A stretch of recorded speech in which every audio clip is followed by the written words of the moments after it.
Sofie, velkommen til min blog. Og i dag der skal den handle om, hvordan man kan sætte sit hår. Hvis man har sådan et langt, smukt hår som mit, så kan det være rart at have nogle forskellige muligheder.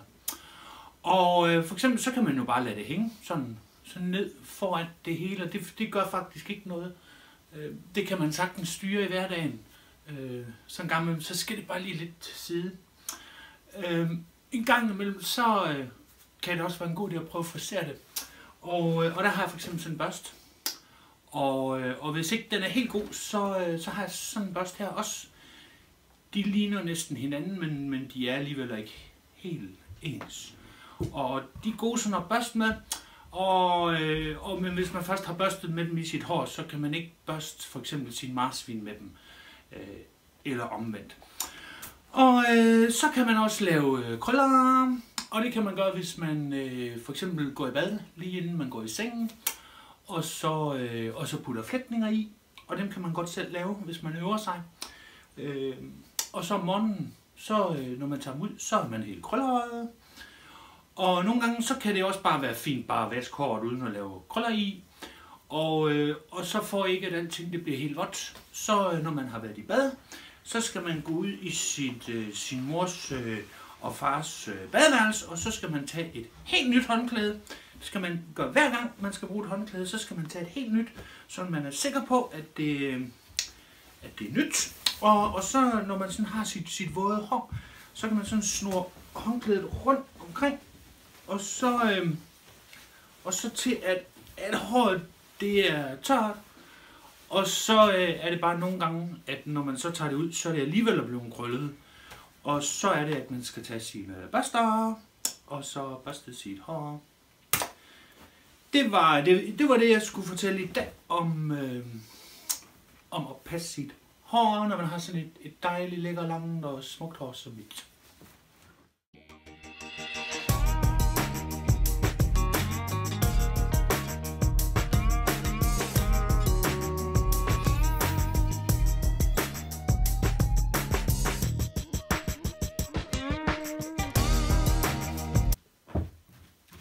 Hej, jeg hedder Anne-Sophie, og velkommen til min blog.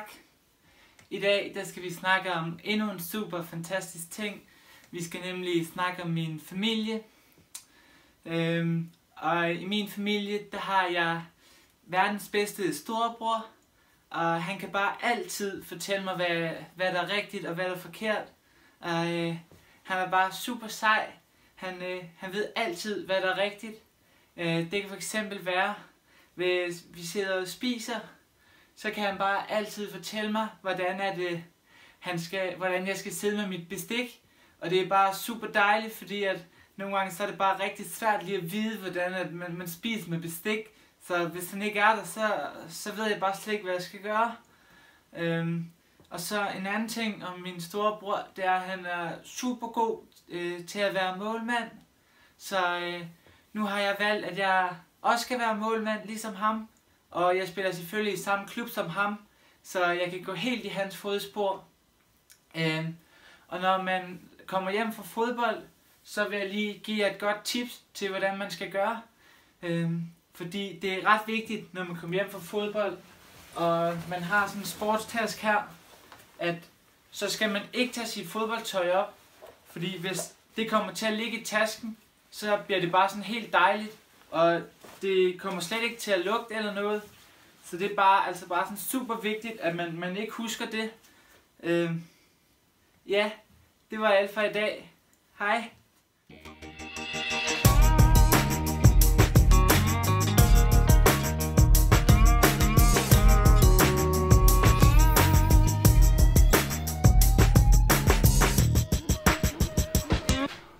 Hej og velkommen til min blog. I dag der skal vi snakke om at lave mad. Det er noget, jeg har lært af min anden helt vildt seje storebror, som er helt vildt dygtig til at lave mad. Og jeg forsøger altid at få ham overtalt til at komme og lave mad til alle de gæster, jeg inviterer hele tiden. Noget af det, som jeg er rigtig glad for, når jeg skal lave mad, det er, at så, når man går og laver mad, så er det smarteste at lave opvasken. Så kan man stille den tilbage efter. Fordi så har man ligesom mere tid til at gå og få smagt på maden og få det lavet. Og så stiller man bare det forskellige steder. Det kunne være sådan noget her, det kan man stille her. Og så, når man så har færdig og har spist en gang, så kan man tage opvasken, eller man kan gå ned og lave noget andet eller noget, og så forsvinder opvasken på et eller andet tidspunkt. Det er faktisk rigtig smart. Og så er man klar til at skulle ud, og hvis man skal ud og feste hele aften eller sådan noget, så kan man gøre det.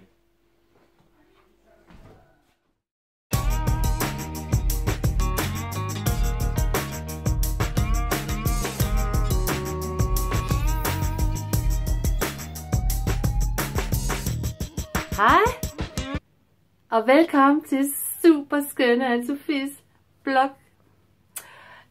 Jeg har netop lige ryddet op på værelset, og er ved at gøre klar til dagen i dag. Og hvad skal man finde på? Ja. Jeg skal jo i byen i aften, og der er jo ikke en trævl at tage på. Der er ikke et eneste stykke tøj inde i skabet. Jeg må have fat i min mor. Jeg er nødt til at skal have noget nyt tøj. Ellers så går det aldrig. Jeg har ingen tøj at tage på. Nå.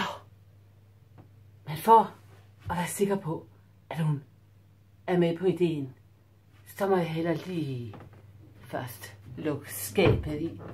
For at være sikker på, at hun er helt indforstået med, at jeg ikke har en trævl at tage på. Nå, så kommer vi til det. Power shopping med mor. Det er vigtigt, at man har ryddet op.